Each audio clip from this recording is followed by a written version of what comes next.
This is The Process Shot. I'm Michael. I'm stuck in a haunted movie theater, and I've seen The 36th Chamber of Shaolin, a classic martial arts action movie from 1978, directed by Lau Kar-leung. It follows a young man by the name of San-tae, whose life is forever upended when the local government regime learns of his and his schoolmates' participation in rebellious plots, leading to the brutal deaths of his friends and family. Wounded, he seeks refuge with the monks of the Shaolin Temple, hoping to learn the lessons and techniques of their kung fu and eventually bring an end to the cruelty.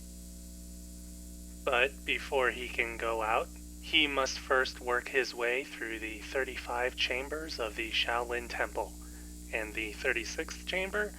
That's technically a spoiler. I will say that this movie was more story-driven than I expected for a martial arts film.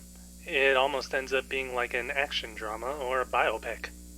Not that there's a lack of action, of course, just more that there's more context behind what is happening. It certainly gives you a reason to care for the story events and not just see them as filler between kung fu and other fight scenes. If it helps, the ongoing storyline does take a break when it's time for the Shaolin training.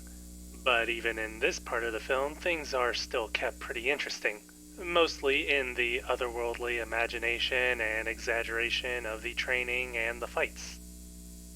I imagine these stories of Shaolin were already mythical, and this film simply tries to illustrate them.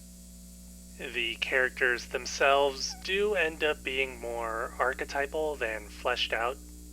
San-tae is the only consistent presence within the film, and even he's simplistic in his role.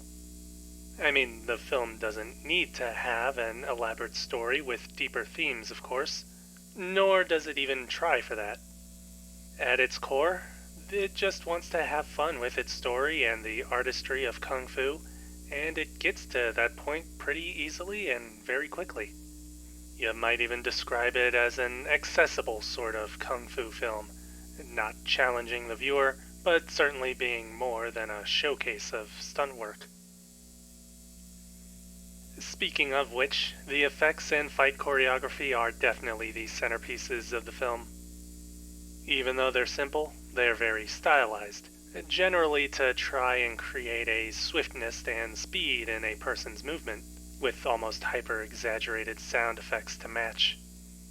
Even when footage is just in slow motion, it's designed to sound or appear like something perhaps superhuman.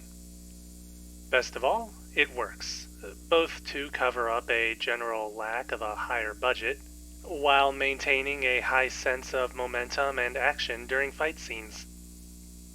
The fights themselves are also pretty cleanly choreographed, and clearly rehearsed and calculated, but still feeling natural in the final outcome.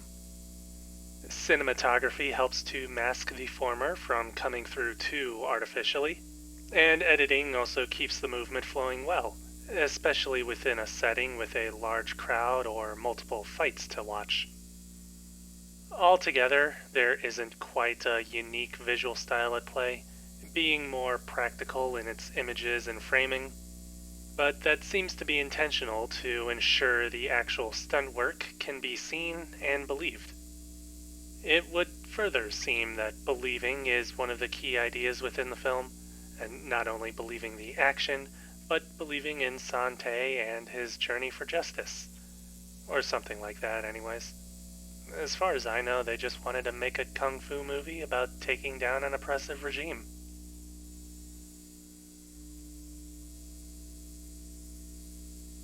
The 36th Chamber of Shaolin, Lau Kar-leung, 1978.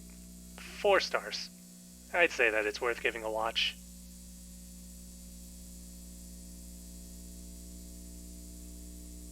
That's it for this review. If you liked it, leave a like. If you have something to add, leave a comment. Subscribe to the channel for more reviews.